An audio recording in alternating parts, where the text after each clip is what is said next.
Hei ystävä, miten päiväsi on sujunut? Tervetuloa Sisäinen ääni -kanavalle. Täällä sukellamme syvälle niihin kysymyksiin, jotka todella saavat meidät miettimään asioita perusperiaatteiden tasolta. Tämä avaa uusia näkökulmia ja auttaa ymmärtämään elämän monimuotoisuutta. Tänään puhumme aiheesta, joka koskettaa meitä kaikkia syvältä, rakkaudesta ja rakastetuksi tulemisen tunteesta. Miten voimme elää aidosti ja täysillä? Pysy mukana loppuun asti, sillä luvassa on yllättäviä oivalluksia. Miksi toisilla on niin kaunis rakkaus? Miksi muiden on niin helppo löytää rakkaus, mutta minä en koskaan löydä sitä? Nämä kysymykset kaihertelivat pienen naisen mielessä 5-vuotisen suhteen päätyttyä traagisesti. Syynä olivat perheiden väliset suuret erot. Mielen perhe halveksi avoimesti hänen vaatimatonta taustaansa. Kuinka monta yötä hän itkikään kasvot tyynyyn painettuina häpeästä? Ovatko raha ja materia todella niin tärkeitä? Vaikka nainen teki kaikkensa, oli kaunis, koulutettu ja hänellä oli hyvä, vakaa työ ja tulot, hän sai vastaukseksi vain halveksuvan hymähdyksen. Ne, jotka tulevat vaatimattomista oloista, pitäisi pysyä omalla paikallaan, eivätkä yrittää kiivetä liian korkealle. Oliko köyhyys siis rikos? Eikö köyhä ansaitse rakkautta? Naurettavaa! Nainen paiskasi tämän 3 pennin arvoisen halvan rakkauden suoraan roskakoriin. Totuus oli, että edes 5-vuotisen suhteen aikana hän ei ollut koskaan todella tiennyt, mitä rakastaminen oli. Mitä hän muka tarvitsi sellaista rakkautta? Jos rakkaus on vain tuskaa, miksi sitä ylipäätään etsiä? Yksin elämisessä ei ollut mitään vikaa. Yksin elämisessä ei ollut mitään vikaa.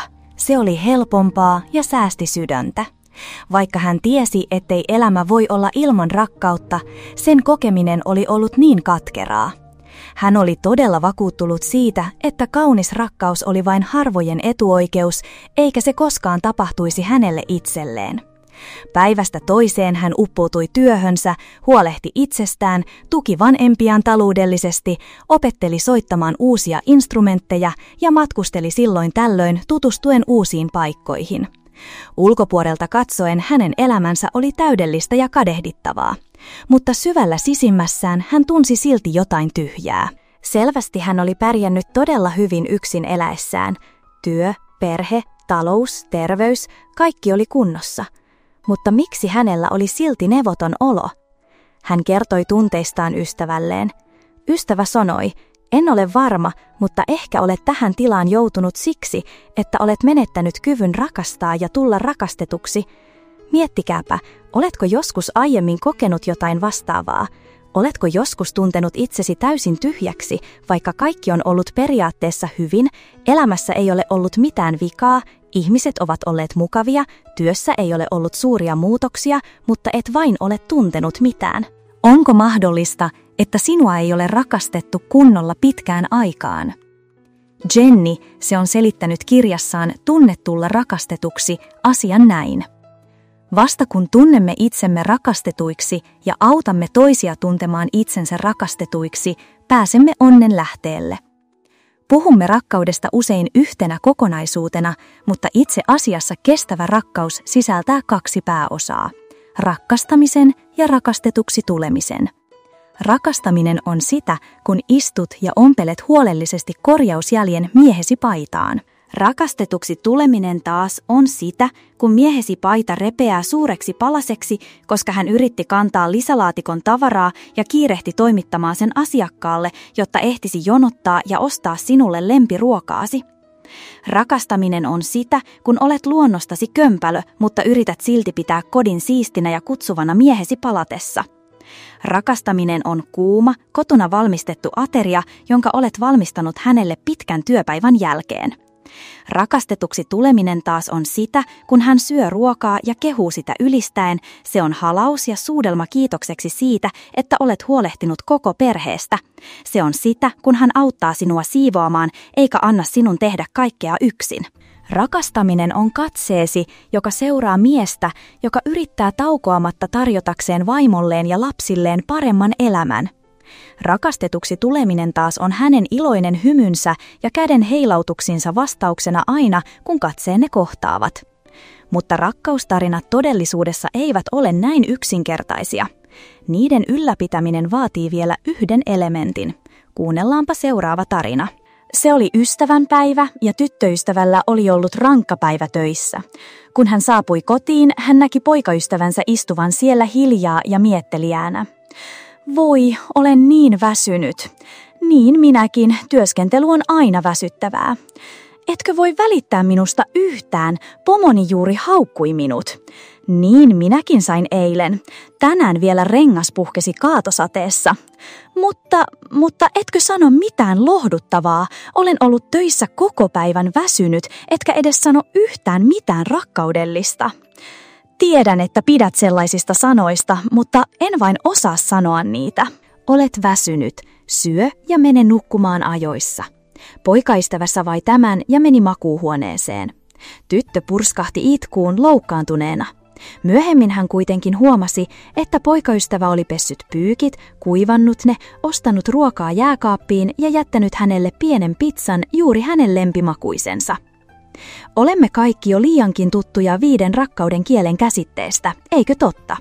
Tiedämme, että jokaisella meistä on taipumus ilmaista ja kokea rakkautta eri tavoilla. Ne ovat sanojen avulla ilmaistu rakkaus, palvelukset, laadukas yhteinen aika, fyysinen kosketus ja lahjojen antaminen. Huomasitteko edellisen tarinan pariskunnan rakkauden kielen? Varmasti. Ja tuntuu siltä, että hekin tunsivat toistensa kieliä, mutta silti jokin oli vialla. Jotain tärkeää puuttui, jotta he olisivat tunteneet olonsa todella onnellisiksi ja tyytyväisiksi suhteessaan. Mutta mitä se oli? Vastaus on myötätunto. Oletamme näiden tekojen olevan rakkautta, mutta se ei yksinkertaisesti riitä. Emme useinkaan tajua tätä iittämättömyyttä, koska ajattelemme aina omasta näkökulmastamme. Uskomme liiankin vahvasti antaneemme parhaamme, emmekä ehdi kysyä itseltämme, onko se, mitä annamme, todella sitä, mitä rakkaamme tarvitsee. Teoriat, tilastot ja tieteelliset tutkimukset ihmisen käyttäytymisestä ovat toki hyödyllisiä. On tärkeää ymmärtää kumppanin rakkauden kieli, mutta ne eivät voi korvata eikä toimi ilman myötätuntoa ja joustavuutta. Ilman toisen ymmärtämistä ja kykyä antaa tilaa, jotta voimme antaa toisillemme juuri sen, mitä molemmat kaipaavat. Rakkauden kielet tai kiintymistyylit, jos tunnemme ne, toimivat hyvänä viitekehyksenä, jonka avulla voimme ymmärtää itseämme ja toista. Mutta jos niitä käytetään tekosyynä välinpitämättömyydelle, ne ovat vain joukko tyhjiä teorioita. Myötätunto on suurin ja merkityksellisin lahja, jonka voimme antaa rakkaallemme, sillä se syntyy ajan, vaivan ja syvän rakkauden antamisesta. He eivät ehkä rakasta sinua, he eivät vain rakasta sinua haluamallasi tavalla. Kuulostaako tutulta, eikö? Tämä lause antaa ymmärtää, että meidän tulisi oppia hyväksymään kumppanin erilaiset rakkauden muodot. Tämä on totta, mutta usko minua, se, että tulee rakastetuksi haluamallaan tavalla, ratkaisee, onko suhde kestävä vai ei. Ongelma ei ole siinä, kuinka paljon vaivaa, rahaa tai aikaa käytämme, vaan siinä, miten saamme toisen vakuuttuneeksi siitä, että häntä rakastetaan, häntä on aina rakastettu ja hän on aina rakkauden arvoinen. Ongelma ei myöskään ole siinä, miten kovasti yritämme rakkauttamme, vaan siinä, miten olemme onnistuneet luomaan yhteyden heidän sieluun ja antamaan heille sitä rakkautta, jota he todella tarvitsevat, samalla kuin myös itse tunnemme itsemme rakastetuksi. Ei ole tärkeää, kuinka paljon kuka ketäkin rakastaa, vaan se, kuinka paljon kuka tekee vaivaa kenenkin vuoksi. Lopulta ihmiset ovat aina taitavampia löytämään syitä lähteä kuin syitä yrittää yhdessä. Ja rakastaa ja tulla rakastetuksi on itse asiassa toinen tapa sanoa kahdenvälinen rakkaus. Jos toinen puoli puuttuu, rakkaus menettää tasapainonsa ja sitä on vaikea ylläpitää. Surullista kyllä, ihmiset pitävät usein rakastettuna olemista itsestäänselvyytenä ja ovat välinpitämättömiä, eivät vastaa kumppaninsa rakkauden osoituksiin tai välitä siitä, miten toinen haluaa tulla rakastetuksi. Ja sitten, vähitellen, etäännymme ja erkaannumme toisistamme. Välinpitämättömyys ja rakastettuna olemisen pitäminen itsestäänselvyytenä voidaan selittää sillä, että varhaisvuosina olimme vain pieniä lapsia, jotka ymmärsivät vain tulla rakastetuksi. Silloin rakastettuna olemisen tunne tarkoitti sitä, että vanhemmat ilmestyivät automaattisesti valmiina lohduttamaan, opettamaan, viihdyttämään, ruokkimaan ja siivoamaan puolestamme ehdotta lähes ilman odotuksia tai vastineita. Me, lapsina, opimme rakkaudesta suhteessa, joka oli täysin yksisuuntainen. Isä ja äiti rakastivat, mutta eivät odottaneet vastineita. Koska minua ei ole pitkään aikaan rakastettu näin.